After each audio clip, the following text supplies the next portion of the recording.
Buenas noches, profesor Rosario Pacahuala, Emilio Augusto. En esta ocasión vamos a desarrollar la tarea académica número 1 sobre el análisis de la inconstitucionalidad de algunas normas peruanas. Integramos dos participantes, que es Guamán Díaz Jaime y quien le habla, Diana Alba Cernaque. En esta ocasión hemos tomado a bien realizar el caso real sobre el análisis de la sentencia contra Alberto Fujimori Fujimori. El caso del expresidente peruano Alberto Fujimori es un ejemplo emblemático de la importancia de evaluar la constitucionalidad de las acciones de los gobernantes. Su sentencia por violación a los derechos humanos y corrupción sobre su mandato refleja la necesidad de garantizar el respeto a los principios fundamentales establecidos en la Constitución. Este informe analizará los aspectos inconstitucionales del gobierno de Fujimori, las teorías jurídicas relevantes y la influencia de los criterios morales en la decisión judicial. Sobre la teoría del positivistas y el realismo jurídico tenemos que el positivismo sostiene que la validez del derecho depende exclusivamente de su fuente y procedimiento de creación, sin considerar su contenido moral. Desde esta perspectiva, las acciones de Fujimori serían evaluadas en la función del cumplimiento de las normas jurídicas vigentes en el Perú, independientemente del juicio ético. En el realismo jurídico, el realismo jurídico cuestiona la idea de que el derecho de un sistema objetivo y coherente, argumentando que su aplicación está influenciado por factores políticos, sociales y económicos. Bajo este enfoque se podría analizar cómo estos elementos influyeron en el proceso judicial contra Fujimori y de determinación de su responsabilidad. Sobre los casos de Alberto Fujimori, tenemos tres de ellas, que una es la violación de los derechos humanos, que en el gobierno de este expresidente se caracterizó por graves violaciones a los derechos humanos, incluyendo ejecuciones extrajudiciales, desapariciones forzadas y torturas. Contradicen los principios constitucionales de respeto a la vida y la dignidad humana. Por otro lado, tenemos los abusos de poder y corrupción. Fujimori utilizó su cargo presidencial para consolidar un régimen autoritario, manipulando instituciones estatales, cometiendo actos de corrupción y reprimiendo a la oposición política, lo cual vulnera los principios de transparencia y legalidad establecida en la Constitución. En el tercero tenemos el proceso judicial y su condena. Tras un exhaustivo proceso judicial, Fujimori fue condenado por múltiples delitos, como son, incluyendo las violaciones de los derechos humanos y la corrupción. Las sentencias reflejan la gravedad de sus acciones y la importancia de haber justicia en nombre de sus víctimas. Sobre los criterios morales en la decisión judicial, en ella hemos abarcado 4 criterios. Una de ellas, que es la justicia, donde el juez habría evaluado si las acciones de Fujimori fueron justas o injustas, estableciendo especialmente en relación con las violaciones de derechos humanos y la corrupción durante su gobierno.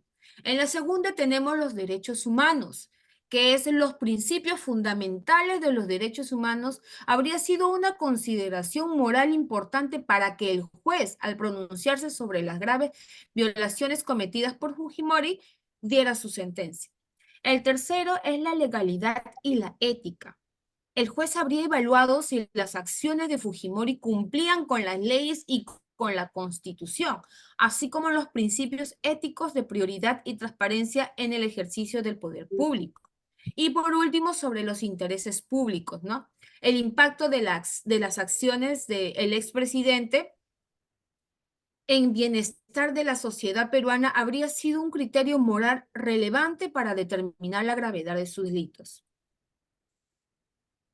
En esta ocasión voy a dar pase a mi compañero Jaime Guamán para que continúe con la exposición.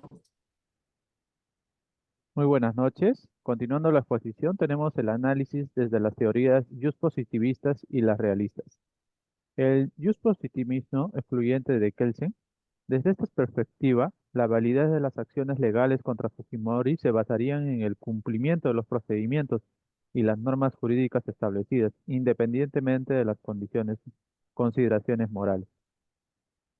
El positivismo incluyente de Hart, este enfoca y reconoce la importancia de los aspectos morales, muy a diferencia de Kelsen, en la interpretación y la aplicación del derecho, lo que podría ser relevante en el análisis del caso de Fujimori.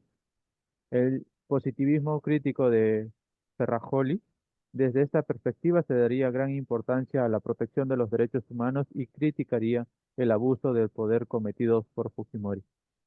El realismo jurídico de Ross, este realismo jurídico destacaría como los factores políticos, sociales y económicos, cómo pudieron haber influido en el proceso judicial durante su condena y su proceso. Las violaciones de los derechos humanos y la corrupción. Estas ejecuciones extrajudiciales que ocurrieron durante su gobierno de Fujimori, como las matanzas en Barrios Altos y la Cantuta, constituyeron graves violaciones del derecho a la vida y a la integridad de la persona, principios que son fundamentales consagrados dentro de nuestra Constitución peruana. El abuso del poder y la corrupción, el uso indebido de recursos públicos, la manipulación de las instituciones estatales y la represión a la oposición política durante el gobierno de Fujimori vulneraron los principios de transparencia, legalidad y probidad administrativa establecidos en dicha constitución. La decisión judicial y los argumentos del tribunal. En primero, tenemos condena por usurpación de funciones. En el 2007, Fujimori fue condenado a 6 años de prisión por los delitos de usurpación de funciones y abuso de autoridad relacionados con el allanamiento de la propiedad de Trinidad Becerra. Segundo, condena por homicidio calificado. En el año 2009, Fujimori fue sentenciado a 25 años de prisión como autor del eh, media- mediato del homicidio calificado y asesinato en los casos de Barrios Altos y La Cantuta, así como por secuestro agravado. Y la tercera condena por corrupción. Posteriormente, Fujimori fue sentenciado a 7 años y medio en cárcel por peculado doloso, apropiación de fondos y falsedad ideológica en el perjuicio del Estado.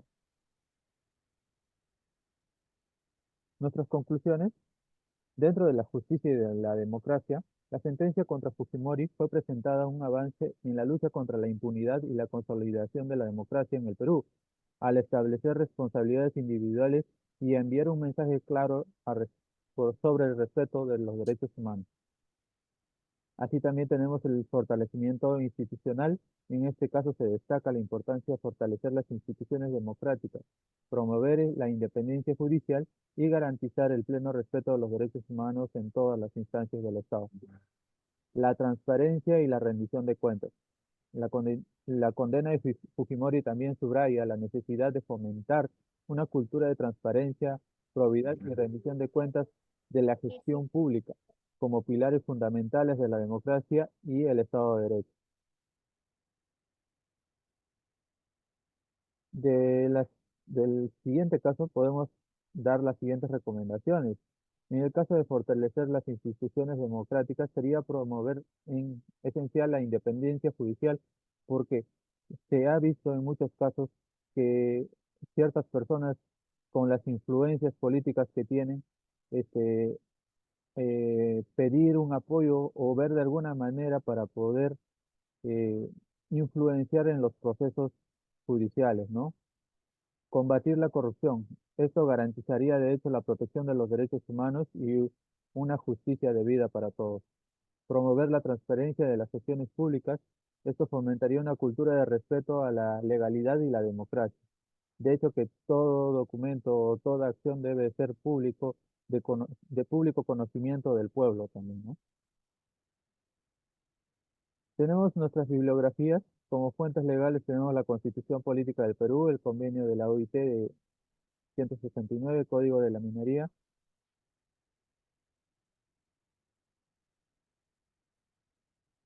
Adelántalo, por favor, Diana. y el Código Procesal Constitucional. Según las teorías jurídicas, hemos hablado sobre las obras de Kelsen, Hart, Ferrajoli, Ross, sobre el positivismo jurídico y el realismo jurídico. Y documentos judiciales tenemos sentencias y expedientes relacionados con el caso de Alberto Fujimori Fujimori, expresidente de la República del Perú. Muchas gracias, señor docente. Y con esto concluimos nuestra exposición. Muchas gracias, señor docente.